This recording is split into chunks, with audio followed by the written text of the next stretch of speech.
আমি বিচারপতি হাইকোর্টের, এটা ঠিকই, এটা আমার অফিসিয়াল পরিচয়, কিন্তু আপনারা জানেন আমার প্রথম এবং প্রধান পরিচয় আমি একজন সৎসঙ্গী, আমি শ্রী শ্রী ঠাকুর অনুকূলচন্দ্রের আশ্রিত।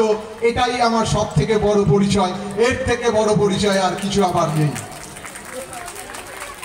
আমার দীক্ষা কিন্তু অনেক অনেক দিন আগে হয়েছিল। আমি পরম সৌভাগ্যবান, আমি দীক্ষা পেয়েছিলাম, নাম পেয়েছিলাম 1968 সালে, 1968 আমি নাম পেয়েছিলাম।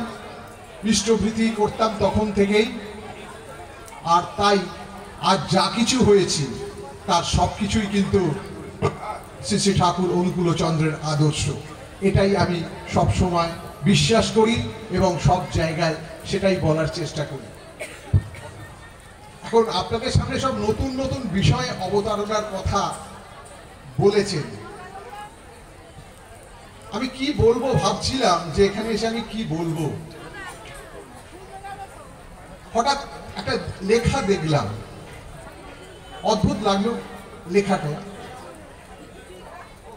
যিশু ধার্মিকদের জন্য আসেননি, যিশু পাপীদের জন্য এসেছিলেন। অদ্ভুত কথা। তাহলে আমরা ভাবতে পারি ঈশ্বর আসেন শুধু পাপীদের জন্য, ঈশ্বর আসেননি শুধু ধার্মিকদের জন্য।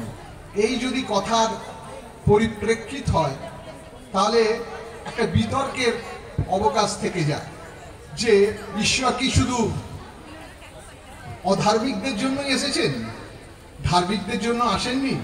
এটা একটা প্রশ্ন থেকে যায়। আবার দেখুন গীতার বাণী যে পরিত্রাণাং সাধুনাং চ দুষ্কৃতাং চ বিনাশাং চ দুষ্কৃতাং, যে কথাটা যে সাধুদের পরিত্রাণের জন্যই তিনি আসেন আর দুষ্কৃতীদের বিনাশ করার জন্য।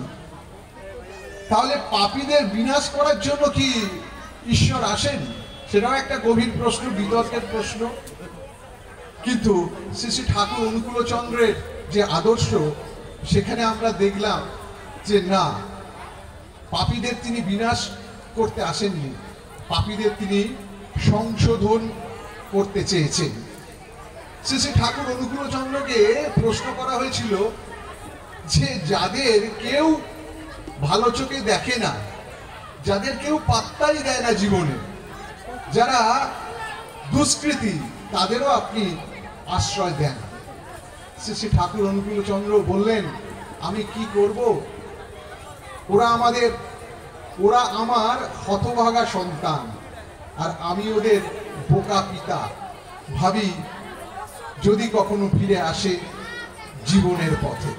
তাই শ্রী শ্রী ঠাকুর অনুকূলচন্দ্র কাউকে ফেলে দেননি, সবাইকে আপন করেছেন নিজের গুণে, নিজ গুণে এবং তার বাণীর মাধ্যমে। আমরা দেখছি যে সৎসঙ্গের আন্দোলন গভীর থেকে গভীরতর হচ্ছে। আমরা দেখছি সারা দুনিয়ায় আজকে কি অবস্থা।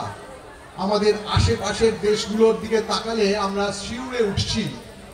কিন্তু আমার মনে হয়েছে শ্রী শ্রী ঠাকুর অনুকূলচন্দ্রের আদর্শই কিন্তু পৃথিবীকে পথ দেখাতে পারে। আর এটা আমি কিন্তু শুধু কথার কথা বলছি না, আমি দায়িত্ব নিয়ে বলছি। শুধু একটি বাণী ভেবে দেখুন তিনি কি বললেন আমাদের সামনে। আমরা পথ পেয়ে যাব, পথের দিশা পেয়ে যাব।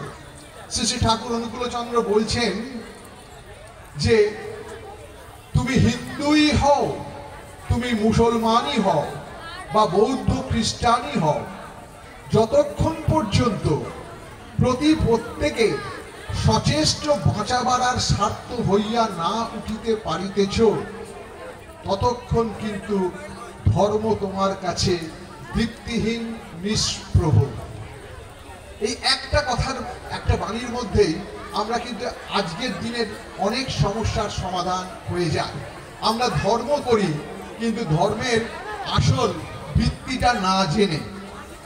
প্রত্যেকটা ধর্মই মানুষের বাঁচা বাড়ার কথা বলেছেন, আর তাই সম্প্রদায়গত নয়, প্রত্যেকটা মানুষ, সে হিন্দু হতে পারে, মুসলমান হতে পারে, বৌদ্ধ খ্রিস্টান হতে পারে, বা অন্যান্য ধর্মাবলম্বী হতে পারে, কিন্তু যদি আমরা প্রত্যেকের বাঁচা বাড়ার জন্য তাদের এগিয়ে নিয়ে যেতে না পারি, তাহলে কিন্তু আমাদের যতই আমরা ধর্ম মুখে করি, আমরা কিন্তু সেই ধর্মের পথে সঠিকভাবে এগোতে পারবো না।